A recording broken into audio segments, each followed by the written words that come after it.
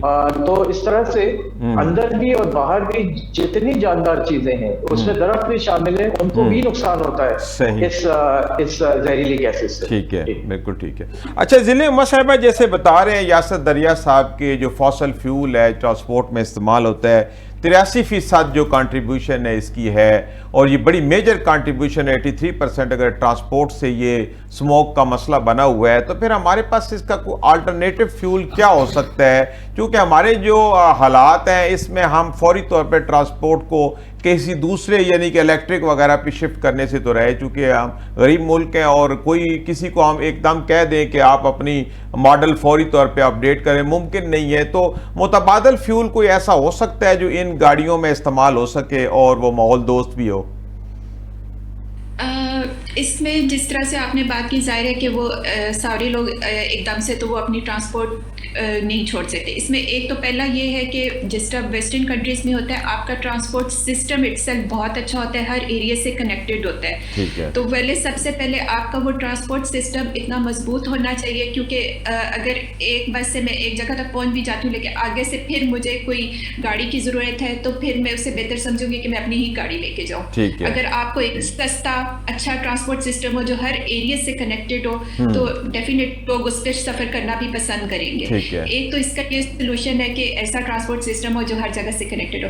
باقی یہ ہے کہ کچھ لیول پہ گورنمنٹ نے جو رینیویبل انرجی ہے، جس میں سولر پہ کافی فیسیلیٹیٹ کر رہی ہے گورنمنٹ بھی، تو مطلب یہ تو ٹرانسپورٹ کے لیے تو ظاہر ہے کہ آپ نے الیکٹرک اور اس قسم کی چیزیں کرنی ہے، لیکن آہستہ آہستہ ایک پبلک تک جانے میں اس پہ ٹائم لگے گا۔ لیکن اس میں ایک حل تو یہی ہے کہ آہستہ آہستہ اس کو پورے کو سسٹم کو کنورٹ کیا جائے پورا، اور پبلک گورنمنٹ لیول پہ ایک ٹرانسپورٹ کا سسٹم ایسا مضبوط ہو جو ہر ایریا سے کنیکٹڈ ہو۔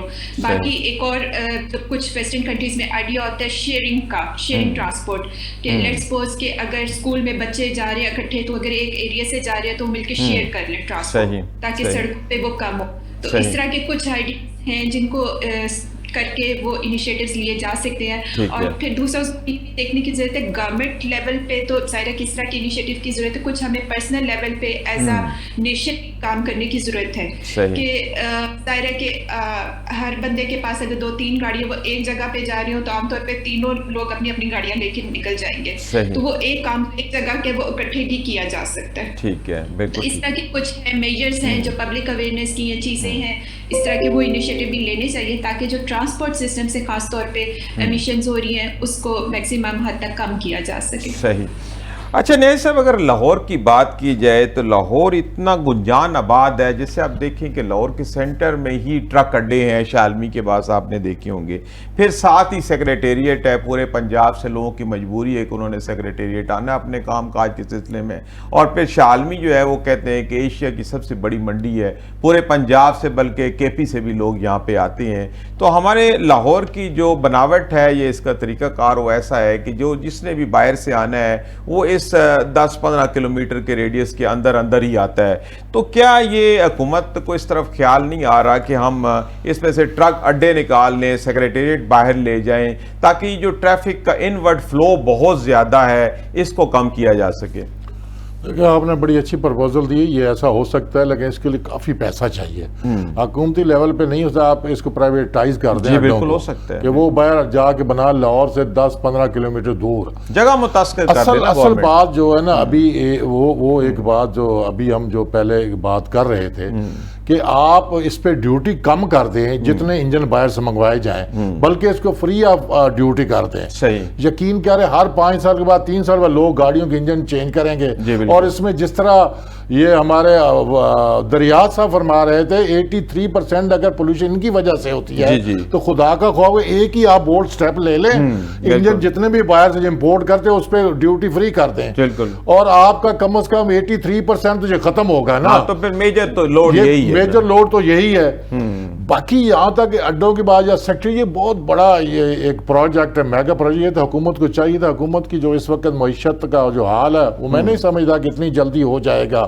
اس سے پہلے کہ اس کو بھی باہر نکالتے کم از بیش 10-20 سال, اور پھر جو اس کا افیکٹس ہوگا, اس کا جو اس وقت ہمارا پولوشن ہے, ایئر جو پولوشن ہے, اس سے تو کئی بیماریاں, کئی لوگوں کی جانیں جا سکتی ہیں. یہ شارٹ ٹرم اور فوری کرنے کا ہے.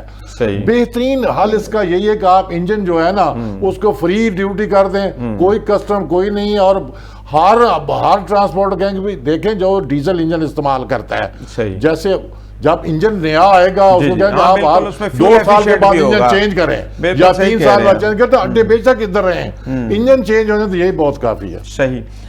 اچھا یاسر دریا صاحب, آپ کیا سمجھتے ہیں کہ انوائرمنٹ پروٹیکشن ایجنسی ہے, خاص طور اگر پنجاب میں ہم لاہور کی بات کر رہے ہیں چونکہ یہ شدت زیادہ لاہور کے اندر ہے, تو انوائرمنٹ پروٹیکشن ایجنسی کی طرف سے جو اقدامات اٹھائے جاتے ہیں کیا وہ ناکافی ہیں؟ کیا وجہ ہے کہ وہ پورا سال تو ہمیں کہیں نظر نہیں آتے, لیکن جب سموک کا ایسے ٹائم آتا ہے تو پھر ان کے سکارٹ باہر آ جاتے ہیں؟ اگر یہ پورا سال اپنے SOPs کے مطابق کام کریں تو ہم اس جو انوائرمنٹ کا ایشو ہے اس پہ قابو پا سکیں گے. بالکل آپ نے صحیح فرمایا. جو ہمارے قوانین موجود ہیں اس میں نیشنل بھی ہیں اور پنجاب کے بھی ہیں اور پھر دیگر دوسرے صوبوں کے بھی ہیں, اس میں سٹینڈرڈ ہے کہ ایئر کوالٹی جو آپ کی سڑکوں پہ آپ کے علاقوں میں جو یعنی اوپن ایریاز ہیں جو ایئر کوالٹی ہے, ایمبینٹ ایئر کوالٹی اس کو کہتے ہیں, تو اس کا کیا سٹینڈرڈ ہونا چاہیے. سو وہ جو ہے نا اس کے اندر درج ہوا ہے, مینشن ہوا ہے. اب کیا ہے کہ پچھلے سالوں میں حکومت نے اس پہ بالکل بھی توجہ نہیں دی ہے, تو آپ سمجھیں کہ ان سالوں میں وہ بڑھتا گیا یہاں تک کہ اتنی سیویئر اسموگ ہونے لگی اور پھر اسکول بھی بند کرنے پڑے, یہ سارا کچھ. تو اس میں سب سے پہلے کرنے کی چیز تو یہ ہے کہ ماسک ضرور پہنیں. جیسے کووڈ میں آپ نے دیکھا کہ اگر ہوا خراب ہے یعنی انفیکشس بھی ہے یا جیسے صاف نہیں ہے تو ماسک سے آپ اپنی حفاظت ضرور کریں, اسپیشلی وہ لوگ جو سڑک پہ ہوتے ہیں, بائک پہ ہوتے ہیں, اور کیونکہ دھواں سارا وہیں سے نکل رہا ہے زیادہ تر. تو اس میں اضافہ یوں کروں گا کہ پچھلے سالوں میں نا یہ جو EPA ہے, EPD ہے, یہ پہلے ڈیٹا بھی نہیں ہوتا تھا ان کے پاس. اب انہوں نے ڈیٹا لگا دیا ہے, ویب سائٹ پہ ڈیٹا آتا ہے اور اب وہ صحیح آنے لگا ہے. شروع کے سالوں میں ایون فیک ڈیٹا رکھنے لگے تھے, اور لیکن یہ کہ اب ڈیٹا ٹھیک ہو گیا. اس میں میں کہوں گا کہ ہمارے جیسے اور لاہور میں, اسلام آباد میں, کراچی میں دوسرے ایکٹیوسٹ لوگ ہیں جنہوں نے اس میں بہت کوشش کی ہے, جس کے بعد یہ عمل میں آیا ہے, کیونکہ پریشر ڈالا ہے تو یہ ہوا ہے, ورنہ یہ ہو نہیں رہا تھا. تو اس لیے ڈیٹا کا آ جانا اسی سے پتہ چلا ہے کہ یہ جناب اب, اور وہ سارے پرائیویٹ لگائے گئے, گورنمنٹ نے بعد میں لگایا ہے, اور یعنی پرائیویٹ لوگوں نے ایئر کوالٹی مانیٹر لگائے, تو انہیں اندازہ ہونا شروع ہوا ہے کہ جی یہ جیسے ٹیمپریچر ہوتا ہے اس طرح ایک نمبر ہوتا ہے جو آپ کو بتاتا ہے کہ ابھی پولوشن ہائی ہے کہ لو ہے. تو سب سے پہلے اویئرنیس کے یہی ہے کہ آپ کو یہ تو اندازہ ہو کہ ہے کتنی ابھی پولوشن ہے کتنا, تو اس کے حساب سے پھر آپ اپنی حفاظت کرتے ہیں. اور جب آپ کا ہزار سے اوپر چلا جاتا ہے جیسا کہ آج کل ہے, تو اس میں تو کھڑکی دروازے بند کر کے آپ کوشش کریں کہ باہر آپ کو جانا نہ پڑے, اور اگر باہر جائیں تو اس میں جو ماسک وغیرہ حفاظتی تدابیر کر لیں, اور دوڑے نہیں, ایکسرسائز نہ کریں, کیونکہ جتنا آپ سانس زیادہ لیں گے اتنا نقصان زیادہ ہوگا. بالکل ٹھیک ہے. اچھا ذلی عمر صاحبہ, آپ کیسے دیکھتی ہیں کہ حکومتی اداروں کی طرف سے جو اقدامات کیے جا رہے ہیں کیا یہ ناکافی ہیں, ان کو مزید بڑھانے کی ضرورت ہے؟ اور پھر ہم یہ جو جنرل آبزرویشن یہ ہے کہ پورا سال ان اداروں کی طرف سے کچھ بھی نہیں ہوتا, پھر جب یہ اسموک کا سیزن آتا ہے تو یہ تھوڑی بہت ایکٹیویٹیز شروع کرتے ہیں. جس طرح ہم پاکستان کا دیکھیں تو میرے خیال میں پاکستان ان ممالک میں سے جنہوں نے پہ کام کرنا شروع کر دیا تھا, جس طرح انوائرمنٹل پروٹیکشن 1997 1983 میں آیا تھا، جبکہ دنیا میں پہلے جو ارتھ سمٹ تھی یا کلائمیٹ چینج پہ پہلی جو انٹرنیشنل کانفرنس ہوئی تھی وہ 92 میں ہوئی تھی. تو پاکستان نے اس سے پہلے ماحول کو دیکھنا شروع کر دیا تھا حکومتی سطح پہ. اسی طرح جو ہے انوائرمنٹل پروٹیکشن ایکٹ ہے وہ 1997 میں آ گیا. تو بہت سارے لا اور پالیسی کی حد تک بہت ساری چیزیں ہم نے بہت پہلے کرنی شروع کر دی تھی. کلائمیٹ چینج بہت ساری پالیسیز اور انیشیٹوز وہ لیے گئے ہیں. اسی طرح جیسے اسموک کا ایشو آیا تو اسموک کی پالیسی بھی بن گئی. پرابلم ہمیشہ آتی ہے کہ شاید ہم اس حد تک امپلیمنٹ نہیں کر پاتے جتنی اس کی ضرورت ہوتی ہے. تو میرے خیال میں انیشیٹوز بہت سارے لیے جا رہے ہیں، لیکن ان کا یہ ہے کہ ظاہر ہے کہ پرابلم لاہور میں زیادہ ہے، لیکن ہے وہ پورے ملک کے لیے. کلائمیٹ کا ہو، انوائرمنٹ کا ہو، جن کا ہو، ہم اس کو جو بھی تو اس میں یہ ہے ہمیں ہر سطح تک وہ انیشیٹوز لے کے جانے ہیں تاکہ اس کا اوور آل امپیکٹ کنٹری پورے پہ ہو. اور اس کے علاوہ ظاہر ہے کہ ہمیشہ ایک جو ہسٹوریکل بیک گراؤنڈ ہے اس کا ابھی COP30 بھی ہونے جا رہی ہے نومبر میں، وہ اسٹارٹ 10-11 نومبر سے. تو اس میں ہمیشہ یہ اپنا پوائنٹ آف ویو ہمیشہ یہ بھی ریز کرتے ہیں کہ یہ جو کلائمیٹ چینج یا اوور آل پرابلم ہے وہ جو ہماری ترقی یافتہ ممالک ہیں انہوں نے جو اپنی انسسٹینیبل ڈیولپمنٹ کی اس کی وجہ سے جس کو ریزلٹس ہمیں دیکھنے پڑ رہے ہیں. تو وہ ہمیں انٹرنیشنلی مل کے تمام ممالک کو اکٹھا اس کو ہائی لائٹ کرنا چاہیے. اور بہت سارے جو رہے ہیں climate change green climate fund سے ابھی ویسے ہمارے لیے فنڈنگ بھی اپروو ہوئی ہے فار سم گلوف پروجیکٹ. تو اس کے علاوہ لیکن دوسرے پروجیکٹ جس طرح لاس اینڈ ڈیمیج فنڈ ہے ان پہ ہمیں انٹرنیشنلی ضرور ہائی لائٹ کرنا چاہیے، کیونکہ بہت ساری مالک نے وعدہ کیا لیکن ابھی تک وہ پوری طرح آپریشنلائز نہیں ہو سکا، جس میں یہی کہا گیا تھا کہ جو ممالک سے زیادہ متاثر ہے اس میں سے ان کو فنڈنگ ملے گی. تو ابھی COP30 بھی یہ ہائی لائٹ کر سکتے ہیں. اور ڈیفینیٹلی جب تک ہم اس پرابلم پہ قابو نہیں پا لیتے ہمارے اداروں کو بھی زیادہ سے زیادہ کام کرنے کی ضرورت ہے. صحیح ہے جی، بالکل ٹھیک ہے. ضلع صاحبہ آپ ابھی یہاں پہ وقت ہوا ہے بریک کا، حاضر ہوتے چھوٹے سے وقفے کے بعد پھر اسی موضوع پہ بات چیت کا سلسلہ جاری رہے گا.